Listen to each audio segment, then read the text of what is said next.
कोलिस fracture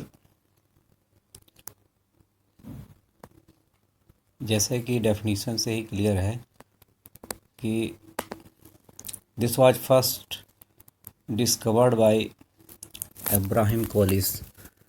Abraham Colles Ireland के anatomy के professor थे जिनने इस फ्रैक्चर को डिस्कवर किया था।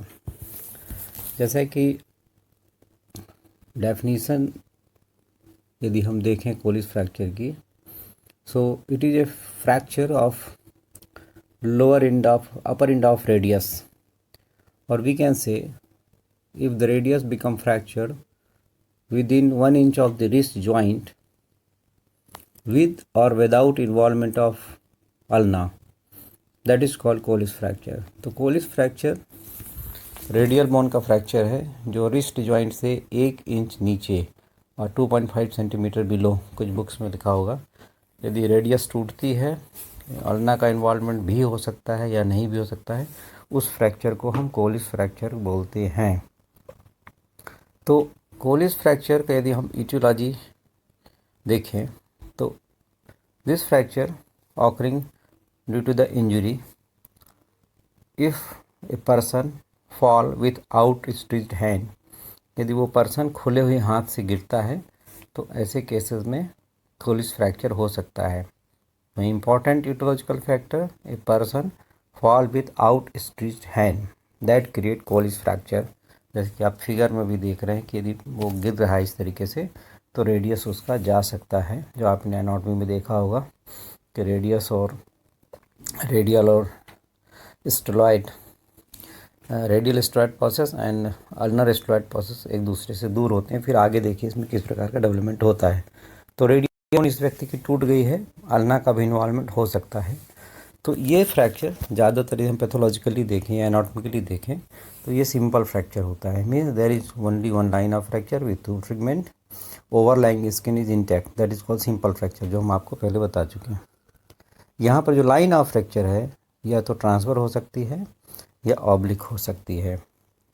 तीसरी बात, यहाँ 2 फ्रेगमेंट बनेंगे, एक ऊपर का स्मॉल फ्रेगमेंट बनेगा और नीचे का बिग बड़ा फ्रेगमेंट बनेगा। मतलब जब हड्डी टूटेगी तो यदि डिस्प्लेस्ड फ्रैक्चर है तो ऊपर का जो फ्रेगमेंट होगा वो छोटा होगा रेडियस बोन में, और नीचे का रेडियस जो है वो बड़ा होगा। डिस्प्लेसमेंट का जहाँ तक सवाल है तो यहाँ टिपिकल डिस्प्लेसमेंट आपको देखने को मिलता है। तो यहाँ पर 2 प्रकार का डिस्प्लेसमेंट देखने को मिलता है। पहला होता है लाइनर डिस्प्लेसमेंट और दूसरा होता है रोटेशनल डिस्प्लेसमेंट।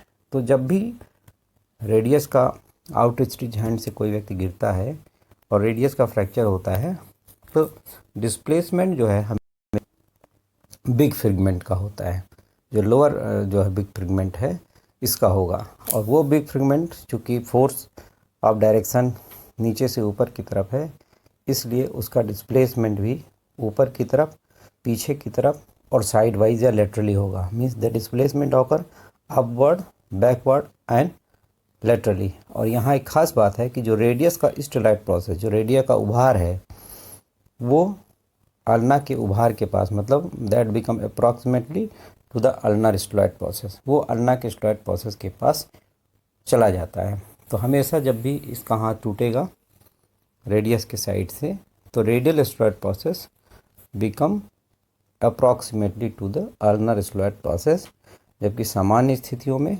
रेडियस का जो स्टेलॉइड प्रोसेस है और अल्ना का स्टेलॉइड प्रोसेस, आप अपने हाथ में भी देखें तो रेडियल स्टेलॉइड प्रोसेस और अल्नर स्टेलॉइड प्रोसेस के बीच गैप है, लेकिन जब भी फ्रैक्चर होगा ये गैप ख़त्म हो जाएगा। तो यहाँ हमेशा लोअर फ्रेगमेंट का जो बड़ा फ्रेगमेंट है उसका अपवर्ड, बैकवर्ड और लेटरल डिस्प्लेसमेंट होता है।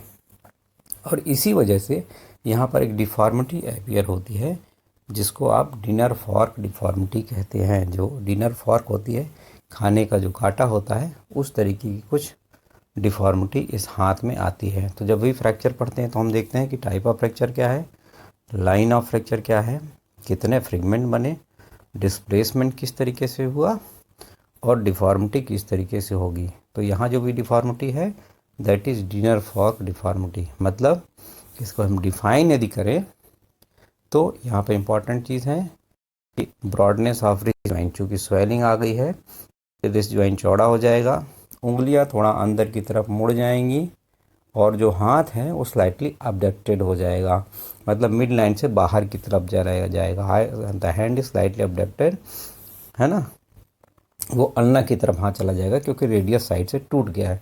तो ये 3 चीज़ जब आप देखते हैं किसी चीज़ में तो आप डिफाइन कर देते हैं कि dinner fork deformity means first broadness of ridge joint, second finger are somewhat flexed with the broadness of ridge joint की, और उंगलियां थोड़ी सी मुड़ी हुई हैं, और तीसरा यदि इसको आप यहाँ पे देखें finger are somewhat flexed, and third hand is slightly abducted toward the ulna. तो ये जो है बाहर की तरफ हाथ मुड़ जाएगा। और यदि ये डिफॉर्मिटी मिल रही है जहाँ फिगर में आप ये देखिए, तो इसको आप बोलते हैं डिनर फॉर डिफॉर्मिटी। अब बात आती है क्लिनिकल फीचर की। तो क्लिनिकल फीचर वही होंगे जो हर फ्रैक्चर में होते हैं कि हिस्ट्री ऑफ वायलेंस मिलेगा, पेशेंट यहाँ पर ज़्यादातर एल्डरली फीमेल होगी, ओबेस भी हो सकती है, हिस्ट्री होगी किसी ऊंचाई जगह से गिरे या दौड़ते हुए गिरे आउट स्ट्रीच हैंड के साथ, बहुत तेज़ दर्द हो रहा है फ्रैक्चर साइड में, सूजन है, और यहाँ पर फंक्शनल लॉस हो जाएगा, हाथ काम करना बंद कर देगा क्योंकि टूट गया वहाँ से, और डिफॉर्मिटी हो जाएगी जिसको आप डिनर फॉर